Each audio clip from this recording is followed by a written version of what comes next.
पहली बार बीमा और पेंशन जैसी बुनियादी सुविधाएं मिली है। उन गरीबों के जीवन की बहुत बड़ी चिंता कम हुई है। ये योजनाएं उनके लिए बड़ा संबल बनी है। इसी कोरोना काल में पिछले कई महीनों से 80 करोड़ से अधिक लोगों को मुफ्त अनाज सुनिश्चित किया जा रहा है। प्रधानमंत्री गरीब कल्याण अन्न योजना पर सरकार 2,60,000 करोड़ रुपए से अधिक खर्च करके गरीबों को मुफ्त अनाज दे रही है। अभी कल ही हमने इस योजना को अगले वर्ष मार्च महीने तक के लिए बढ़ा दिया है। हमारे जो डायरेक्टिव प्रिंसिपल्स हैं वो कहते हैं citizens, men and women equally have the right to an adequate means of livelihood। वो इसी भावना का ही तो प्रतिबिंब है। आप सभी ये मानेंगे कि जब देश का सामान्य मानवी,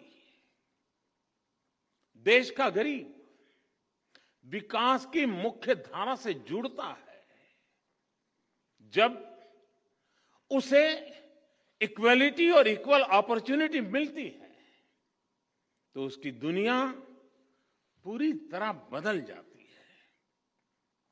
जब रेहड़ी, ठेले, पटरी वाले भी बैंक क्रेडिट की व्यवस्था से जुड़ता है, तो उसको राष्ट्र निर्माण में भागीदारी का एहसास होता है। जब दिव्यांगों को उनको ध्यान में रखते हुए पब्लिक प्लेसेस, पब्लिक ट्रांसपोर्ट और दूसरी सुविधाओं का निर्माण होता है, जब उन्हें आजादी के 70 साल बाद पहली बार कॉमन साइन लैंग्वेज मिलती है, तो उनमें आत्मविश्वास जगता है।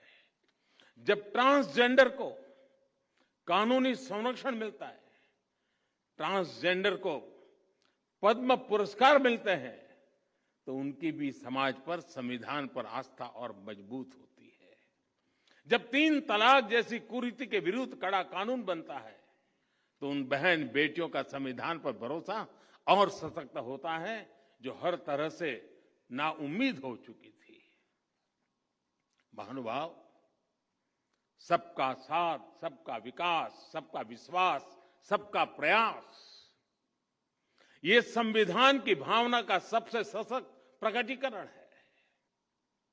संविधान के लिए समर्पित सरकार विकास में भेद नहीं करती, और ये हमने करके दिखाया है। आज गरीब से गरीब को भी क्वालिटी इंफ्रास्ट्रक्चर तक वही एक्सेस मिल रहा है जो कभी साधन संपन्न लोगों तक सीमित था। आज लद्दाख, अंडमान और निकोबार, नॉर्थ ईस्ट के विकास, इन सभी क्षेत्रों पर देश का उतना ही फोकस है जितना दिल्ली और मुंबई जैसे मेट्रो शहरों पर है। लेकिन इन सब के बीच मैं एक और बात की तरफ आपको ध्यान दिलाऊंगा। आपने भी जरूर अनुभव किया होगा कि जब सरकार किसी एक वर्ग के लिए, किसी एक छोटे से टुकड़े के लिए कुछ करती है, तो बड़ी उदारवादी कहलाती है।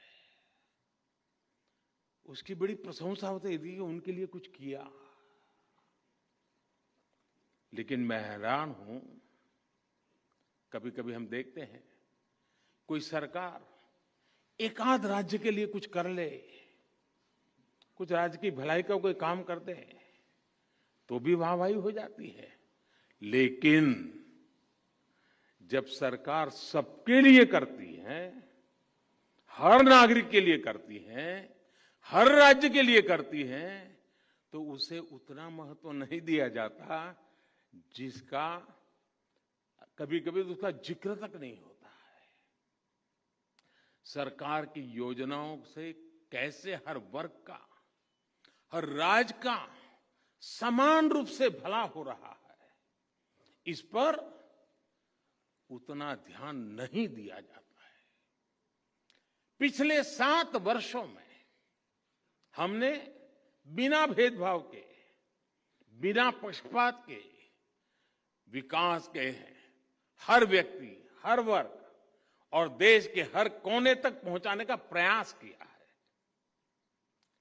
इस साल 15 अगस्त को मैंने गरीब कल्याण से जुड़ी योजनाओं के सैचुरेशन की बात कही और इसके लिए हम मिशन मोड पर जुटे भी हैं। सर्वजन हिताय, सर्वजन सुखाय, इस मंत्र को लेकर के कार्य करने का हमारा प्रयास है। आज इससे देश की तस्वीर कैसे बदली है, ये हमें हाल के national family health survey report में भी दिखाई देता है। इस रिपोर्ट के बहुत से तथ्य इस बात को सिद्ध करते हैं कि जब नेक नियत के साथ काम किया जाए, सही दिशा में आगे बढ़ा जाए और सारी शक्ति जुटाकर लक्ष्य को प्राप्त करने का प्रयास किया जाए तो सुखद परिणाम अवश्य आते हैं। जेंडर इक्वलिटी की बात करें तब पुरुषों की तुलना में बेटियों की संख्या बढ़ रही है। गर्भवती महिलाओं को अस्पताल में डिलीवरी की ज्यादा अवसर उपलब्ध हो रहे हैं। इस वजह से माता मृत्यु दर, शिशु मृत्यु दर पर कम हो रही है। और भी बहुत सारे इंडिकेटर ऐसे हैं जिस पर हम एक देश के रूप में बहुत अच्छा कर रहे हैं। इन सभी इंडिकेटर्स में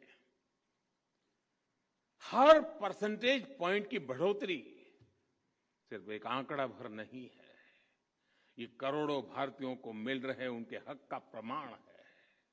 ये बहुत आवश्यक है कि जन कल्याण से जुड़ी योजनाओं का पूरा लाभ लोगों को मिले, इंफ्रास्ट्रक्चर से जुड़ी परियोजनाओं समय पर पूरी हो। किसी भी कारण से हुई अनावश्यक देरी नागरिक को उसके हक से वंचित रखती है। मैं गुजरात का रहने वाला हूं तो मैं सरदार सरोवर डैम का उदाहरण देना चाहता हूं। सरदार वल्लभ भाई पटेल ने मां नर्मदा पर इस तरह के डैम का